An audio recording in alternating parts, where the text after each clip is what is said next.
আয়নাতে ওই মুখ দেখবে যখন, ফিজিক্স পরীক্ষা তোমার ভালো হবে। হ্যাঁ, এসএসসি 27 ব্যাচের স্টুডেন্টরা, দর্পণের সম্পর্কে কোনো প্রশ্ন আসলেই তোমাদের মনে কেন জানি স্বচ্ছ আয়নাটা ঝাপসা হয়ে যায়। এর কারণ কি জানো? তুমি দর্পণ থেকে তুমি জানোই না কোন টপিকগুলি তোমার এমসিকিউতে আসবে বা কোন টপিকগুলি তোমার পড়া উচিত।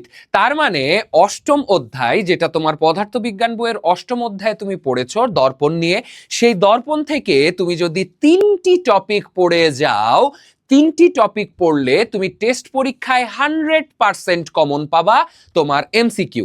আমি আবার বলছি, 3টি টপিক পড়লে, নট 3টি প্রশ্ন বা 3টি এমসিকিউ, আমি বলছি 3টি টপিকের এমসিকিউ তুমি দেখে গেলে, দেখো এত এত টপিক, তোমাকে তো এর ভেতর থেকে গুছিয়ে পড়তে হবে, স্ট্র্যাটেজিক্যালি পড়তে হবে, তাই না?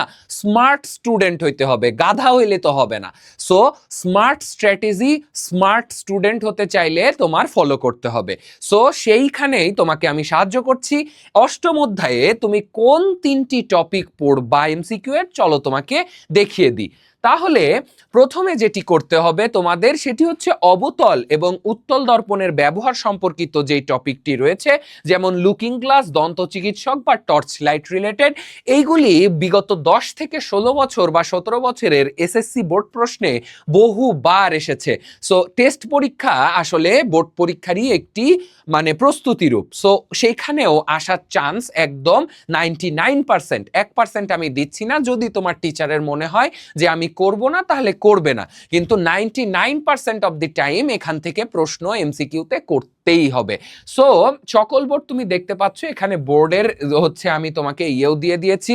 তার পরবর্তীতে যেটা গুরুত্বপূর্ণ সেটা হচ্ছে প্রতিফলনের সূত্র, যেমন আপতন কোণ দেওয়া থাকলে প্রতিফলন কোণ বের করা, আপতন কোণ দেওয়া থাকলে প্রতিফলন কোণ বের করা, এবং সেক্ষেত্রে তোমাকে চিত্রও দিয়ে দিতে পারে, সেই ক্ষেত্রে তোমাকে চিত্রও দিয়ে দিতে পারে যে এইভাবে, নট নেসেসারিলি সবসময় বাংলায় লিখে দিবে, চিত্রও দিয়ে দিতে পারে। সো গ্রাফ দেখে বা চিত্র দেখে এমসিকিউ সলভ করার দক্ষতা তোমার ভেতরে থাকতে হবে। তাহলে সেকেন্ড টপিক গেল প্রতিফলনের সূত্র, এবং সর্বশেষে last but not the least, যেই টপিকটা তোমাকে অবশ্যই অবশ্যই মনোযোগ দিয়ে করতে হবে বাবা, সেটা হচ্ছে বিবর্ধনের মান ধনাত্মক না ঋণাত্মক, প্রতিবিম্বের প্রকৃতি কেমন, একদম দেখলেই বলে দিতে হবে এইগুলির এমসিকিউগুলি কিভাবে হবে, যেটিও প্রায় 3 থেকে 4টি বোর্ডে বহুবার এসেছে।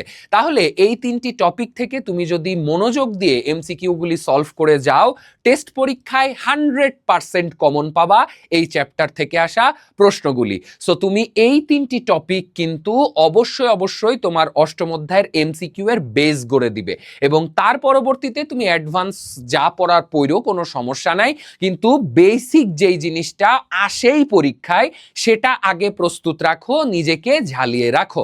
আমরা কিন্তু আমাদের কোর্সগুলোতে স্টুডেন্টদেরকে এইভাবেই স্ট্র্যাটেজিক্যাল ওয়েতে কিভাবে সর্বোচ্চ রেজাল্ট সে নিয়ে আসতে পারে সেই ব্যাপারে হেল্প করে থাকি। তুমি আর দেরি না করে আজই আমাদের কোর্সগুলিতে এনরোল করে সেই স্ট্র্যাটেজি শিখে ফিজিক্সে মাস্টার হয়ে যেতে পারো, এবং একই সাথে অন্যান্য সাবজেক্টগুলোতেও মাস্টার হয়ে যেতে পারো। সো আর কেন দেরি করছো?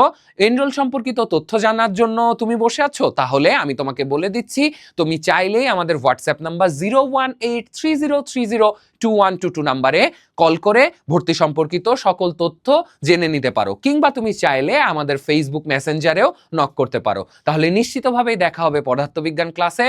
অনেক হাসি, মজা এবং আনন্দের সাথে আমরা পদার্থবিজ্ঞান শিখব। তাহলে এই আশাই রইল, তোমাদের সাথে দেখা হচ্ছে ক্লাসে। ততদিন পর্যন্ত তোমরা সবাই ভালো থাকো, সুস্থ থাকো, এবং অবশ্যই অবশ্যই ক্লাসবেলের সাথেই থাকো। তোমাদের সকলের জন্য শুভকামনা জানাচ্ছি। আজকের ক্লাসটি এই পর্যন্তই। আসসালামু আলাইকুম।